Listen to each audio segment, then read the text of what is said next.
Stealth or style? Incredibly compact or a long history of incredible color science? These are two of the most popular digital point-and-shoot cameras for folks who don't want to break the bank. You have the Ricoh GR IIIx for $1,100, and you have Fujifilm's X100VI for $1,600. But which one of these systems reigns supreme? I'm Becca, this is Full Frame. Welcome back, bud.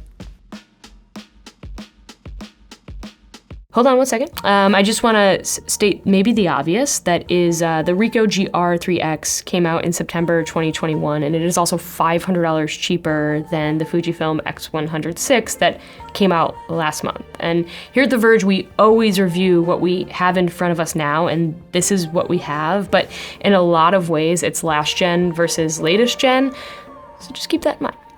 All right, onward.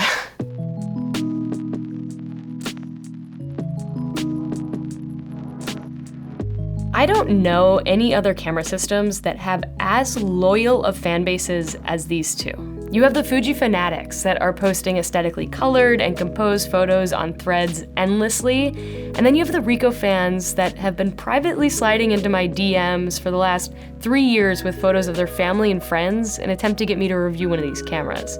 And those differences actually describe these systems quite well. But before I get to the differences, I want you to look at this. One of these photos is from the Fuji, and one's from the Ricoh. Same here, and here.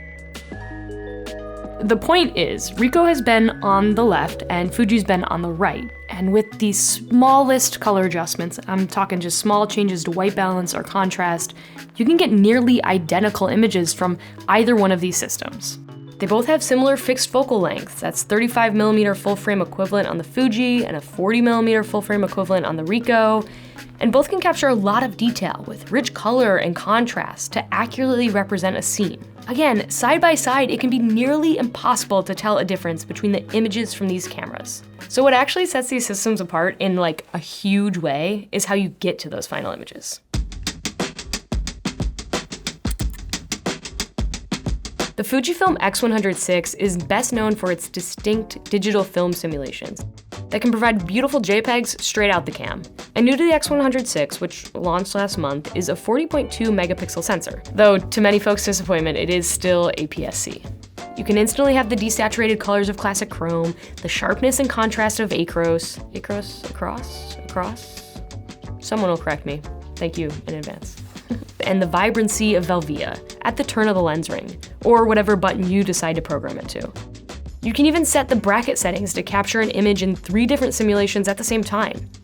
And while many other cameras have a few color presets, Fujifilms are based on real film stocks, and tonally, they are worlds more pleasing and different than others.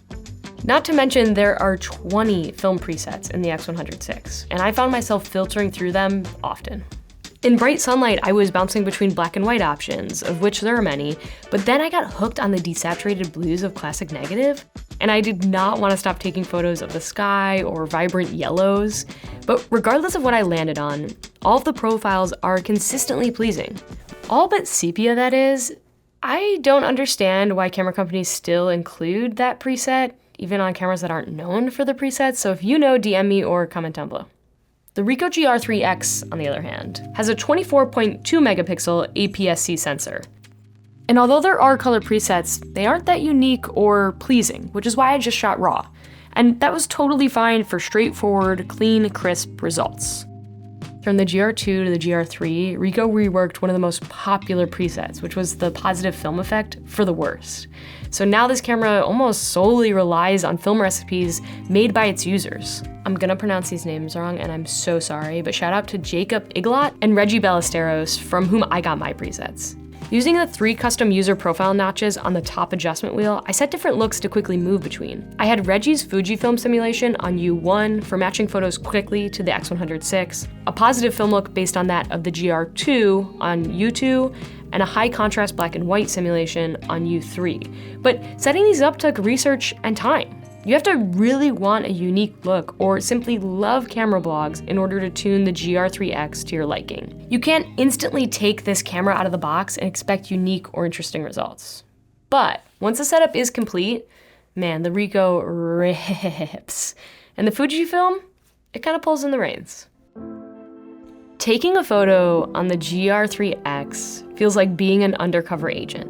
The process is quick, it's stealthy, but most importantly, it is non-intrusive. The design of the GR IIIx is so minimal that the camera sets off no alarm bells for a subject. Look at this thing. It might as well be a point and shoot from like 2008.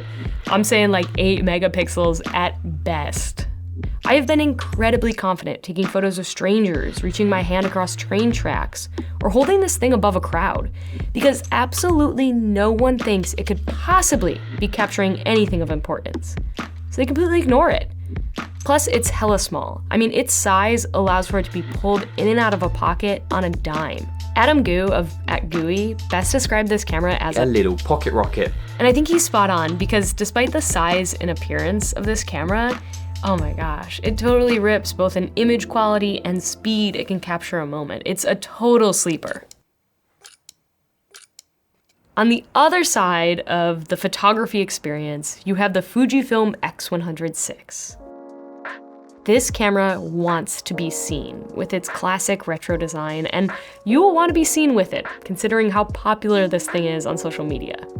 But it's this same design that makes for a more relaxing, thoughtful experience.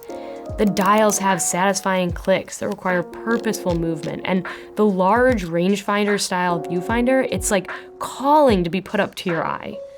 Then internally, having all of the different film simulations encourages you to really look at the colors in front of you and like mindfully decide how you want to portray them.